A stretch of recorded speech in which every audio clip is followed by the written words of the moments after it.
Evening, আমি বম্বা। আমার চ্যানেলে তোমাদের অনেক স্বাগত, অনেক ভালোবাসা জানি। আজ আবার নতুন ভিডিও শুরু করলাম। আর আজও ভিডিও করব কিন্তু মারু সোনাকে নিয়ে। তোমাদের মারু সোনা গো, তোমাদের বললাম কেন, না না আমাদের মারু সোনাকে নিয়ে। আচ্ছা মারু, তোমার ঘরের খাটের তলায় আম দেখলাম, আম আম কে নিয়ে এসছে আম? কে নিয়ে এসছে? না না, তুমি কিনতে পারো না সেটা নয়, কিন্তু তুমি কিনতেই পারো। কিন্তু খাটের তলায় বেশ পরিপাটি করে সাজিয়ে রাখা ভুলে গেছিলে নাকি? একটু ভেতরের দিকে রাখতে হবে। আমরা কিন্তু দেখে ফেলেছি কে নিয়ে এসছে আম।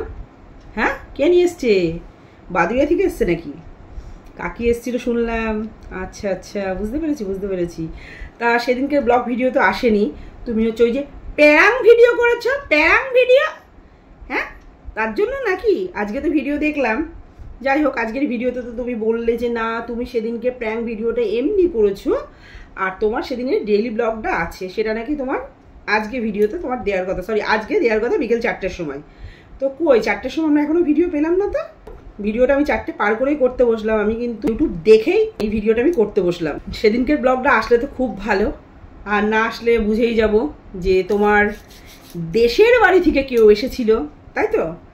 আর লুকিয়ে কি হবে, সবাই জানে তোমার বাড়িতে, জানে সবাই, বুঝলে। এত লুকোচুরি খেলে কোনো লাভ নেই।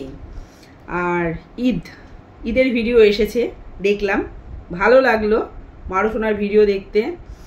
আর তোমাদের কি সকালবেলা ম্যাগি ছাড়া আর খাওয়ার কি কিছুই জোটে না গো?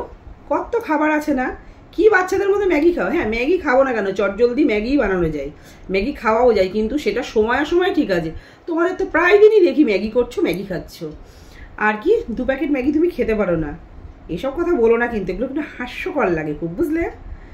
যাই হোক, তো ম্যাগিটাও সেই করে দিল তোমার ওই পম্পম বর, ঠিক আছে। তোমার পম্পম বর তোমার মুখের মধ্যে খাবার ঠুসে দিচ্ছে। আর আজকে তোমার একটা আমি রিলস দেখলাম, জানি না রিলসটা যত সম্ভব আজকেরই মনে হলো, মানে এমনভাবে একজন আর একজনকে খাইয়ে দিচ্ছ, মনে হলো যেন মুখেরটাই মনে হয় কেউ কারোটা খেয়ে নেবা। মানে তোমাদের এই কি বলবো, এইগুলো আর বন্ধ গেল না। না, বয়স কিন্তু একেবারেই কম হলো না, যেটাই করবা ঘরে দরজা বন্ধ করে করো। সোশ্যাল মিডিয়াতে এগুলো দেখাতে এসো না, ঠিক আছে, তাহলে কিন্তু কন্ট্রোভার্সি ক্রিয়েটাররা বলবেই, আর তোমাদের কিন্তু শুনতেই হবে। এসব কিছুই না, তোমরা চাইছো কন্ট্রোভার্সি হোক, বুঝলে, আর কিচ্ছু না। সোনাদীপ ভাইয়ের বাড়িতে গেলে সোনাদীপ ভাইকে কি যেন দিয়ে আসলে, ওটা লাচ্ছা, জয়ী সোনার জন্য লাচ্ছা নিয়ে গেছিলে না? আচ্ছা আচ্ছা, তা অত রাত্রে সোনাদীপ ভাইয়ের বাড়ি থেকে বেরিয়ে রাস্তায় ঘুগনি খেয়ে বাড়ি আসতে হলো কেন? সোনাদীপ ভাই খাওয়াইনি, বললো না রাতের ডিনারটা সেরে যা আমার সোনা বুনু, বলেনি তো? ও আচ্ছা আচ্ছা, 2 প্লেট ওই জন্য ঘুগনি খেয়ে বাড়ি আসলে, যাতে আর রাতে রান্না না করতে হয়। আর পম্পম কি খেলো? পম্পম দেখলাম ভাতই খেলো। তোমার এই ফাস্টফুড খাওয়া জীবনেও বন্ধ যাবে না, বুঝলে। তোমার ওই রাস্তার খাবারই তোমাকে খেতে হবে। সকালবেলা পরোটা, ম্যাগি, বিকেলবেলা ঘুগনি, তারপরে আরও কত কি খাবার টাবার আছে। যাই হোক, আমি অত ফাস্টফুড খেতে ভালোবাসি না, খাই না যে সেটা বলবো না, তাহলে আবার ভুল বলা হবে। আমিও খাই, কিন্তু তোমাদের মতন এত ভালোবাসি না, আমার এত পছন্দ না রাস্তার খাবার, ঠিক আছে। যাই হোক, আর লাচ্ছা বানানো দেখলাম, মারুর সেজে গুজে ওই রিলস টিলস বানিয়েছো হয়তো, যার জন্যই সেজেছিল, সেই সব রিলসও আসবে সবই পরপর। আমিও দিলাম তোমাদের ঈদ মুবারক। আর একটা জিনিস, তোমার ভিডিও যারা দেখবে তারা কিন্তু এটাও নোটিস করবে, জানো। আমি যেহেতু নোটিস করেছি, তাহলে তারাও তো নিশ্চয়ই নোটিস করবে। তুমি 2 প্যাকেট ম্যাগি খেতে পারো না, কিন্তু 2 প্লেট ঘুগনি খেতে পারো। কিন্তু তুমি ম্যাগিও খেতে পারো, ঘুগনিও খেতে পারো, সেটা তোমাকে দেখলেই বোঝা যায়। যদিও আমিও হেলদি, আমি বলছি না, কিন্তু আমি খুব শুটকো, একদম বলছি না, আর তোমার মতো বলিও না। আমি 2 প্যাকেট ম্যাগি খেতে পারি না গো, যদি আমি ম্যাগি খাই না। আল্লাদের কুদু ওর বড়ই ওকে ভালোবাসে, ওরই বর আছে, আর কারোর আর বর নেই। কি পম্পম, ঠিক বললাম তো? তোমারই বউ আছে, মারুরই বর আছে, তাই তো। আর ওই প্যারাং ভিডিও করেছিলে না তোমরা, প্যারাং ভিডিওতে তো একদম পম্পম দেখলাম ক্যামেরার সামনে থেকে নড়ছেই না, ও তো একেবারে ক্যামেরার সামনে বসেই আছে। আরে প্র্যাঙ্ক ভিডিও করলে কি হয়, সে কি বুঝে আছে যে ওইখানে আমার ক্যামেরা আছে, না আমাকে ওই ডিরেকশনেই বসতে হবে? সব শেখানো পড়ানো জাস্ট একটা গেম প্ল্যান, বুঝলে। আর পম্পম, তোমার মুখের ভাষা ওরকমই। কি বললে তুমি? গায়ে হাত দেবে, তাই তো? মানে কি 1 মাস হতে না হতে গায়ে হাতটা উঠে গেল? তোমার মুখের ভাষা যে ওরকম, সেটা সবাই ওয়াইটির মোটামুটি সবাই জেনে গেছে, বুঝলে। মারুর গায়ে হাত দেবে তুমি? হ্যাঁ, ছি, 1 মাসেই যদি তুমি এই কথা বলো, তাহলে 1 বছরে তুমি কি বলতে পারো বলো তো? 1 মাসের মধ্যে যে বলতে পারে তার বউকে যে এবার গায়ে হাত উঠে যাবে, তাহলে 1 বছরে সে তো গায়ে হাত দিয়েই দেবে, তুমি আবার কি জানো, বারাহানন্দান, তারপরে আরো কত খারাপ কথা অনেক কিছু বলেছো, ঠিক আছে। আমার মনে হয় তোমার বাড়ির শিক্ষা দীক্ষাটা মনে হয় ঠিক না, তোমাকে ঠিকঠাক শিক্ষা দীক্ষা তোমার মা বাবা অন্তত দিতে পারেনি। দিতে পারলে না তোমার মুখের ভাষাগুলো এই ধরনের হতো না। আরো একটা কথা, হলুদ শাড়ি পরে রিলস করেছো, বাহ খুব সুন্দর, কিন্তু রিলসের ভিউও প্রচুর হয়েছে। আর রিলসটা, এটা সত্যি কথা মারু, রিলসটা কিন্তু দুর্দান্ত হয়েছে, আমার তো অসাধারণ লেগেছে।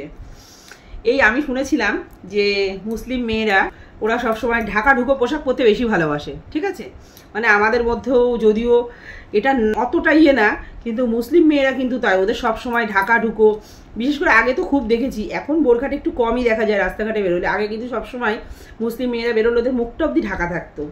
আর তুমি বেশ শাড়ি উড়িয়ে উড়িয়ে রিলস করলে, মানে সেখানে তো কি বলবো, যা মানে যাদের যা দেখার তারা কিন্তু তো দেখেই নিয়েছে, ঠিক আছে, আসলে যাদের যা দেখার তারা দেখে নিয়েছে না, তুমি দেখিয়েছো তাই তারা দেখেছে, আমি আর মুখে আনলাম না, যাদের বোঝা তাদের বোঝা হয়ে গেছে, বুঝলে।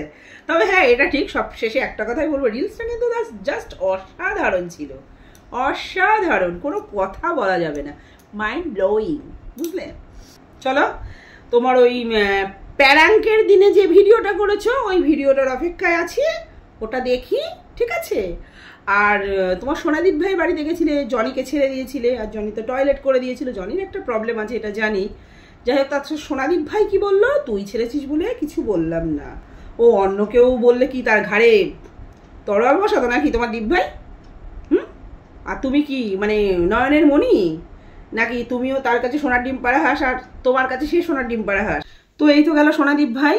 আর সেদিনকে ওই যে হলুদ শাড়ি পরা যে রিলসটা, ওটা তো বললাম জাস্ট অসাধারণ হয়েছে, বারবার বললেও মনে হয় কম বলা হবে, এত সুন্দর হয়েছে। তা আমার ক্যামেরা কে ধরে দিয়েছিল, কৌশিক নাকি?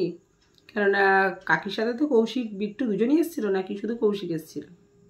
এসেছিল মনে হয় দুজনই না? ক্যামেরা তো মনে হয় কৌশিকই ধরে দিয়েছে, নাহলে কে ধরে দিল ক্যামেরা? তোমার দীপ ভাই তো ছিল না ওখানে, দীপ ভাই থাকলে তো জোড়া জোড়া রিলস পেতাম আমরা, ওরকম সিঙ্গেল রিলস পেতাম না, দীপ ভাই ছিল না ওখানে। আর দীপ ভাই যদি থেকেও থাকে, আমরা যদি জোড়া জোড়া নাও পাই, দীপ ভাই কি এই সুযোগ হাতছাড়া করবে? হ্যাঁ, এই সুযোগ তো দীপ ভাই হাতছাড়া করার মানুষ না, কেননা সোমনাথ চাই একটু বাইরে বাইরে ঘুরবে, একটু রিলস করবে, এটা সোমনাথ চাই, এটা আমরা সবাই জানি, ঠিক আছে।